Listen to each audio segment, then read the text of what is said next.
தங்கமயிலின் தீபா வெள்ளி கொண்டாட்டம். நீங்கள் வாங்கும் ஒவ்வொரு 10 கிராம் தங்கத்திற்கு 40 கிராம் வெள்ளி இலவசம். கை நிறைய தங்கம், பை நிறைய வெள்ளி.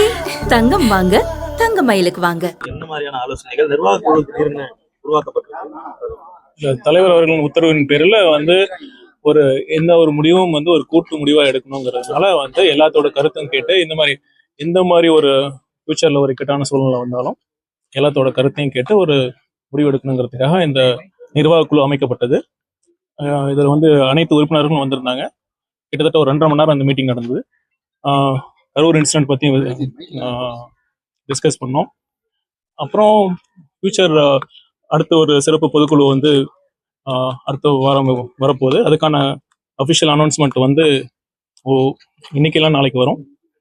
அப்புறம் கரண்ட் இஷ்யூஸ் இந்த எஸ்ஐஆர் வருதுல்ல, அதை பற்றி நம்ம எப்படி ஒவ்வொரு மாவட்ட செயலாளர்கள், கட்சி நிர்வாகிகள், பூத் லெவல் ஏஜென்ட்ஸ்லாம் என்னென்ன பண்ணணும் அதை பற்றியான நாங்கள் ஆலோசனை நடந்தது.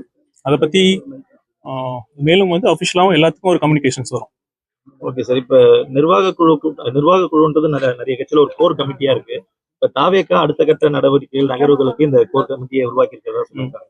முதல் ஆலோசனை கூட்டம் எப்படி போயிருக்கு? சில முக்கிய நிர்வாகிகள் இல்லைன்ற விமர்சனம் இருக்கு, அதை எப்படி பாக்குறீங்க?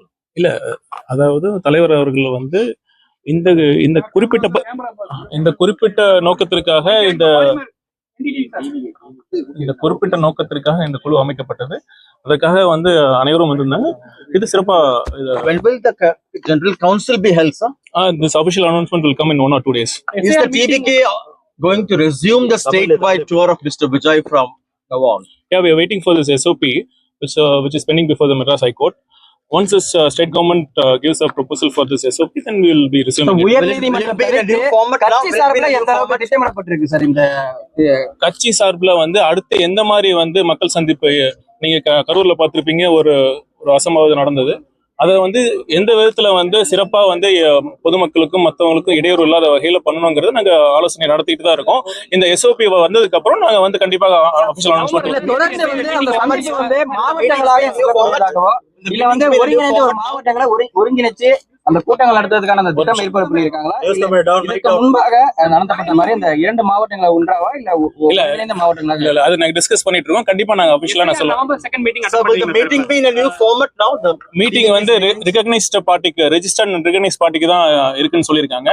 கண்டிப்பா எங்களை இன்வைட் பண்ணா நாங்க கண்டிப்பா போய் எங்க கருத்துக்களை நாங்க சொல்லுவோம். பீகார்ல எஸ்ஐஆர் வந்தப்பே நாங்க அபிஷியலா நாங்க ஒரு ஸ்டேட்மெண்ட் நாங்க தெளிவா கொடுத்திருந்தோம். இது ஒரு டெமோக்ரஸியோட அடிப்படையே ஃப்ரீ அண்ட் ஃபேர் எலெக்ஷன்ஸ் தான். நியாயமான சுதந்திரமான தேர்தல் தான்.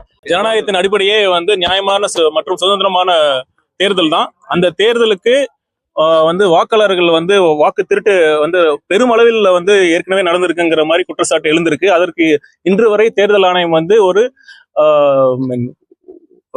எந்தவித ஆன்சருமே கொடுக்காம இருக்காங்க. இந்த விதத்துல இந்த சூழ்நிலையில தற்போது தமிழ்நாட்டுல எஸ்ஐஆர் இருக்கு. அது கண்டிப்பாக எங்களுக்கு ரெகக்னைஸ் பார்ட்டிக்கு மட்டும்தான் இன்வைட் பண்ணிருக்கோம்னு சொல்லியிருக்காங்க. எங்களை கூப்பிட்டுனா கண்டிப்பாக நாங்க கருத்து தெரிவிப்போம். அப்படி இல்லைனாலும் எங்களோட ரிட்டர்ன் சப்மிஷன்ஸ் கண்டிப்பாக கொடுப்போம். நீங்க எஸ்ஐஆருக்கு ஆனா எதிர்ப்பு தெரிவிக்கிறீங்க தொடர்ச்சியா. ஏற்கனவே எங்க ஸ்டாண்ட நாங்க தெளிவா சொல்லிட்டோம். அதாவது இந்த எஸ்ஐஆர்ங்கிற அடிப்படையில வாக்காளர்களை நீக்குவதோ இல்ல போலி வாக்காளர்களை சேர்ப்பதோ கண்டிப்பா முற்றிலும் ஜனநாயகத்துக்கு எதிரான செயல்.